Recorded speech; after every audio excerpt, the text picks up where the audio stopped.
জান্নাতের হুরেরা হবে আল্লাহর বিশেষ সৃষ্টি, যাদের সৌন্দর্য দুনিয়ার কোনো কিছুর সাথে তুলনীয় নয়। পবিত্র কোরআনে বলা হয়েছে তারা হবে স্বচ্ছ মুক্তার মতো পবিত্র ও উজ্জ্বল। তাদের চোখ হবে বড় ও মায়াবী, দৃষ্টি হবে লজ্জাশীল ও হৃদয় ছুঁয়ে যাওয়ার মতো। তারা হবে সম্পূর্ণ নিষ্পাপ, কোনো কষ্ট, হিংসা বা ক্লান্তি তাদের স্পর্শ করবে না।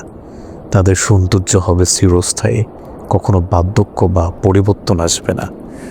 জান্নাতের হুরেরা হবে কোমল স্বভাবের, উত্তম চরিত্রের অধিকারী। তারা থাকবে শুধু জান্নাতবাসীদের সুখ ও শান্তির জন্য। তাদের উপস্থিতি জান্নাতকে আরও আনন্দময় ও প্রশান্ত করে তুলবে। হাদিসে এসেছে দুনিয়ার নারীরাও জান্নাতে গেলে হুরদের চেয়ে অধিক মর্যাদা ও সৌন্দর্য লাভ করবে। এসব বর্ণনা মূলত জান্নাতের সীমাহীন নিয়ামতের কথা বোঝানোর জন্য, যার প্রকৃত রূপ আল্লাহ সবচেয়ে ভালো জানেন। এই যে আমি উপরে যে কথাগুলো বললাম, এ বিষয়ে কোরআন উল্লেখ কিছু নির্দেশন বা ইঙ্গিত তুলে ধরার চেষ্টা করছে। হুরের আল্লাহর বিশেষ সৃষ্টি ও অতুলনীয় সৌন্দর্য, এই কথাটা কোরআনে সূরা রহমানের ৭২-৭৪ নম্বর আয়াতে আছে। সেখানে বলা হয়েছিল হুরেরা থাকবে তাঁবুর মধ্যে সংরক্ষিত, তাদের আগে কোনো মানুষ বা জিন স্পর্শ করেনি। সূরা ওয়াকিয়ার ৩৫ নম্বর ৩৮ নম্বর আয়াতে বলা হয়েছিল আমি তাদেরকে সৃষ্টি করেছি বিশেষভাবে, অতঃপর তাদের করেছি কুমারী, স্নেহশীল, সমবয়সী। এখানে সৃষ্টি করেছে বিশেষভাবে বোঝানো হয়েছে তারা দুনিয়ার নিয়মে জন্মগ্রহণকারী নয়, অর্থাৎ আমাদের মতো তারা জন্মগ্রহণ করবেন না, বরং আল্লাহর বিশেষ সৃষ্টি হুরেরা। তারপর স্বচ্ছ মুক্তার মতো পবিত্র উজ্জ্বল, এই কথাটা বলা হয়েছিল সূরা আল ওয়াকিয়ার আয়াত নাম্বার ২২-২৩। সেখানে বলা হয়েছে আর থাকবে বড় বড় নয়ন বিশিষ্ট, অর্থাৎ বড় বড় চোখ বিশিষ্ট, যেন তারা সংরক্ষিত মুক্তা। সূরা তুরের ৫২ এবং ২৪ নম্বর আয়াতে বলা হয়েছিল যেন তারা লুকানো মুক্তা। আচ্ছা, মুক্ত উপমা এসেছে স্বচ্ছতা, পবিত্রতা ও উজ্জ্বলতার জন্য।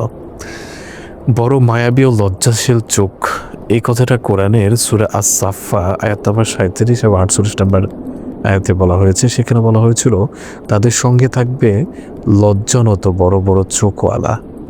আর সূরা রহমানের ৫৫-৫৬ আয়াতে বলা হয়েছিল তাদের মধ্যে থাকবে এমন নারীরা যারা সৃষ্টির সংযতকারী। কারিসাতুল তরফ অর্থ চোখ নিচু রাখা, লজ্জাশীল ও পরিশীল দৃষ্টি। তারপর সম্পূর্ণ নিষ্পাপ, কষ্ট, হিংসামুক্ত, এই কথাটা বলা হয়েছিল সূরা আল হিজর আয়াত নাম্বার ১৫ এবং ৪৭। আমি তাদের অন্তর থেকে সব বিদ্বেষ দূর করে দেব। আর সূরা আল আরাফ আয়াত নাম্বার ৭ এবং ৪৩-এ বলা হয়েছিল তাদের অন্তর থেকে সব হিংসা দূর করে দেওয়া হবে। জান্নাতে কষ্ট, ক্লান্তি, হিংসা, দুঃখ কিছুই থাকবে না। তারপর সৌন্দর্য হবে চিরস্থায়ী, বার্ধক্যহীন। এ কথাটা রাসূল সাল্লাল্লাহু আলাইহি সাল্লাম বলেছেন, জান্নাতীরা জান্নাতে প্রবেশ করবে চিরযুবক, কখনো বৃদ্ধ হবে না, চিরসুন্দর, কখনো কুৎসিত হবে না। সহিহ মুসলিম হাদিস নাম্বার 2836। তারপর কোমল স্বভাব ও উত্তম চরিত্র, এই কথাটা বলা হয়েছিল সূরা আল ওয়াকিয়া আয়াত নাম্বার ৫৬-৩৭। সেখানে বলা হয়েছিল স্নেহশীল, উর্বান, সমবয়সী। আচ্ছা, উর্বান অর্থ ভালোবাসাপূর্ণ, কোমল ভাষী, স্বামী প্রিয়। তারপর জান্নাতবাসীদের সুখ ও শান্তির জন্য, এই কথাটা বলা হয়েছিল সূরা আদ-দুখান আয়াত নাম্বার ৪৪ এবং ৫৪। সেখানে বলা হয়েছে এভাবেই হবে, আর আমি তাদেরকে বড় নয়ন বিশিষ্ট হুরদের সঙ্গে বিবাহ দেব। সূরা আল বাকারার ২ এবং ২৫ নম্বর আয়াতে বলা হয়েছিল সেখানে তাদের জন্য থাকবে পবিত্র সঙ্গিনীরা।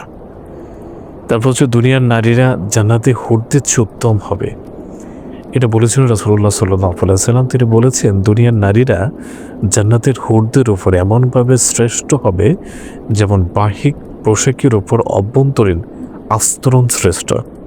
মুসনাদে আহমদ সহিহ হাদিস হিসেবে গ্রহণযোগ্য হাদিসটি। আরেক হাদিসে এসেছে একজন জান্নাতি নারীর মাথার অন্য দুনিয়া ও দুনিয়ার সব কিছু চেয়ে উত্তম। সুবহানাল্লাহ। সহিহ বুখারী আয়াত নাম্বার 2796। অর্থাৎ ইমানদার দুনিয়ার নারীদের মর্যাদা জান্নাতের অত্যন্ত উচ্চ। আচ্ছা, তারপর এসব বর্ণনা সীমাহীন নিয়ামতের ইশারা।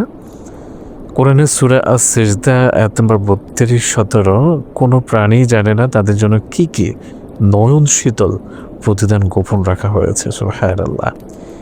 রাসূলুল্লাহ সাল্লাল্লাহু আলাইহি ওয়াসাল্লাম বলেছিলেন, জান্নাতে এমন সব নিয়ামত আছে যা কোনো চোখ দেখেনি, কোনো কান শুনেনি এবং কোনো মানুষের কল্পনাও আসেনি।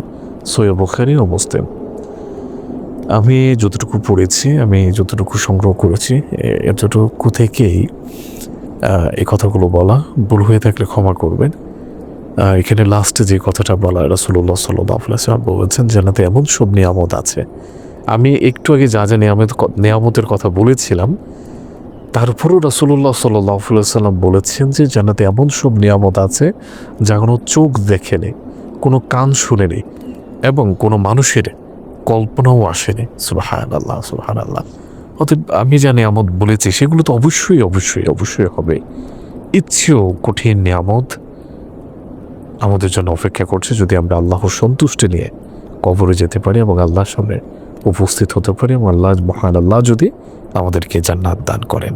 আর এই রমজান মাসটা হচ্ছে জান্নাত লাভের সুযোগ্য একটা সুযোগ। আমরা যদি এই রমজান মাসে নিজের গুনাহ মাফ না করতে পারি, জান্নাত লাভ না করতে পারি, তাহলে আমাদের মতো হতভাগা আর কেউ নেই।